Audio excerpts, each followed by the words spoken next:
નમસ્કાર મિત્રો, ભારત માતા કી જય, વંદે માતરમ, જય શ્રી રામ, જય માતાજી, જય રામદેવ પીર. મિત્રો, હું વિશાલ પટેલ, આંકલાવ શહેર ભાજપ મહામંત્રી અને આગામી નગરપાલિકા સામાન્ય ચૂંટણી 2025માં વોર્ડ નંબર 2ના ઉમેદવાર તરીકે આપ સૌને મારી એક વાત, એક વિનંતી, એક રજૂઆત કરવા માટે આવ્યો છું. મિત્રો, આ વખતે ભારતીય જનતા પાર્ટીએ મને મેન્ડેટ આપીને ફરીથી મારા પર એકવાર વિશ્વાસ મૂક્યો, તે બદલ હું ભારતીય જનતા પાર્ટીનો અને મોવડી મંડળ, સાંસદ સાહેબ અને સંગઠનનો સૌનો હું આભાર વ્યક્ત કરું છું. અને સાથે મારી પાર્ટીના, ભારતીય જનતા પાર્ટીના 4 મારા પેનલના ઉમેદવાર, એમાં હું વિશાલકુમાર રજનીકાંત પટેલ તથા મંજુલાબેન ચંદુભાઈ પડિયાર, નીરલબેન દિનેશભાઈ પટેલ, જયગીરી વિક્રમગીરી બાવા, અમે ચારેય વતી હું આપ સૌને આંકલાવ નગરપાલિકા વોર્ડ નંબર 2ના સૌ નગરજનોને નતમસ્તક વંદન કરી અને મારી એક વાત મૂકવા માગું છું. મિત્રો, આપ જાણો છો કે ગત નગરપાલિકા ચૂંટણીમાં હું ભારતીય જનતા પાર્ટીના મેન્ડેટ પર લડીને હું 17 મતોએ હાર્યો હતો. પરંતુ એ હાર નહીં, પરંતુ આપ સૌના મતોની જીત, આપ સૌના આશીર્વાદની જીત ગણું છું. કેમ કે મારી ભારતીય જનતા પાર્ટીના સંસ્કાર છે કે હાર હોય કે જીત એ ગૌણ વસ્તુ છે, પરંતુ આપણે પ્રજાની વચ્ચે, આપણા નગરજનોની વચ્ચે, આપણા લોકોની વચ્ચે રહેવું એ મારી ભારતીય જનતા પાર્ટીના સંસ્કાર છે. અને એ સંસ્કાર પ્રમાણે હું આપ સૌની વચ્ચે 7 વર્ષ સુધી સતત રહ્યો. આપની કોઈ નાની મોટી જરૂરિયાત હોય, આપના નાના મોટા સુખ દુઃખના પ્રસંગ હોય, આપને કોઈ પણ જાતની યોજનાની જરૂરિયાત હોય, આપને કોઈ પણ જાતના સરકારી લાભની જરૂરિયાત હોય, આપનું કોઈ પણ જાતનું કામ હોય, એમાં હું આપની સાથે અડીખમ ઊભો રહ્યો છું. અને આપ સૌએ પણ અનુભવ કર્યો છો કે હું હાર્યા પછી પણ તમારી વચ્ચે રહીને, તમારી સાથે, તમારી જેમ જ તમારા વચ્ચેનો, તમારા પરિવારનો એક સદસ્ય થઈને રહ્યો છું. અને એટલા માટે જ હું આપ સૌને વિનંતી કરું છું કે ચૂંટણી એ લોકશાહીનું પર્વ છે અને ચૂંટણીમાં સ્વતંત્રતા હોય છે કે સૌ પોતાના ઉમેદવારની પસંદગી કરી શકે.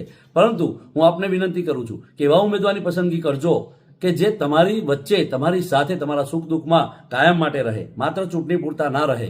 એટલા માટે મારો તો તમને અનુભવ છે, મારી સાથે હું મારા 4 પેનલના કેન્ડિડેટની પણ જવાબદારી લઉં છું કે તેઓ પણ આમ જ તમારી વચ્ચે, તમારી સેવામાં કાયમ ઉપસ્થિત રહેશે અને ભારતીય જનતા પાર્ટીની જે પણ સેવાઓ, જે પણ યોજનાઓ છે એનો લાભ આપને અપાવવા માટે અમે સૌ ચારેય ભેગા મળીને હર હંમેશ માટે આપની પડખે ઊભા રહીશું અને આપની વચ્ચે રહીને આપણા જે પણ કાર્યો હશે, જે પણ પ્રશ્નો છે એનું સમાધાન લાવવાનું, નિરાકરણ લાવવાનું પ્રયત્ન પૂરેપૂરો કરીશું.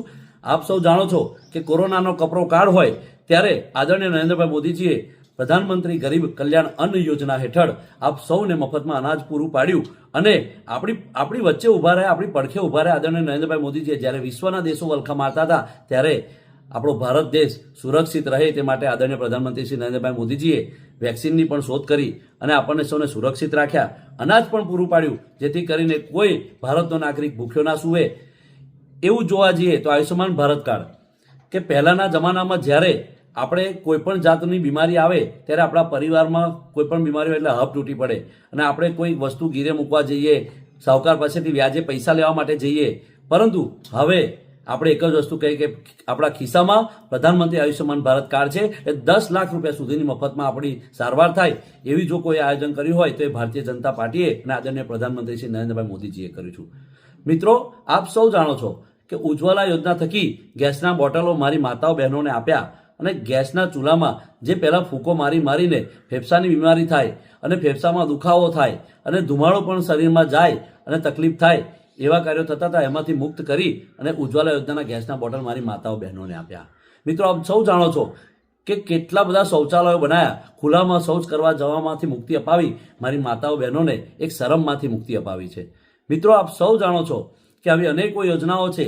આપણા આંકલાઓની આપણે વાત કરીએ તો આંકલાવમાં પ્રધાનમંત્રી આવાસ યોજનાના 3.5 લાખ રૂપિયા સીધા લાભાર્થીના ખાતામાં આદરણીય પ્રધાનમંત્રી શ્રી નરેન્દ્રભાઈ મોદીજીએ નાખ્યા અને આપણને પાકા મકાનની છત આપી. મિત્રો, આવી અનેકો યોજનાઓ છે કે જેનો લાભ ભારતીય જનતા પાર્ટી અને આદરણીય નરેન્દ્રભાઈ મોદીજી આપ સૌને આપ્યો છે, અમને સૌને આપ્યો છે. પરંતુ હું આપને એટલું કહેવા માંગીશ કે નગરપાલિકા ચૂંટણીમાં અપક્ષોનો રાફડો ફાટી નીકળશે, પરંતુ હું એમ કહું છું કે તમારી વચ્ચે રહે, તમારી સાથે ઊભા રહે, 365 દિવસ તમારી વચ્ચે રહે અને કાયમ તમારા સુખ દુઃખમાં સહભાગી થાય એવા ઉમેદવારોની પસંદગી કરજો. માટે મારો તો તમને અનુભવ છે કે હું હાર્યા પછી પણ આપ સૌની સમક્ષ રહ્યો છું, આપ સૌની વચ્ચે રહ્યો છું અને આપના આશીર્વાદ છે અને આપનો પ્રેમ છે કે મને એ આટલા બધા મતો અને આટલા બધા આશીર્વાદ આપીને આપની વચ્ચે રહેવા માટેનું મને સૌભાગ્ય પ્રાપ્ત થયું. અને એ માટે હું આપ સૌને કહું છું કે હું જવાબદારી લઉં છું કે ભારતીય જનતા પાર્ટીના સૌ ઉમેદવારોને આપ જીતાડશો.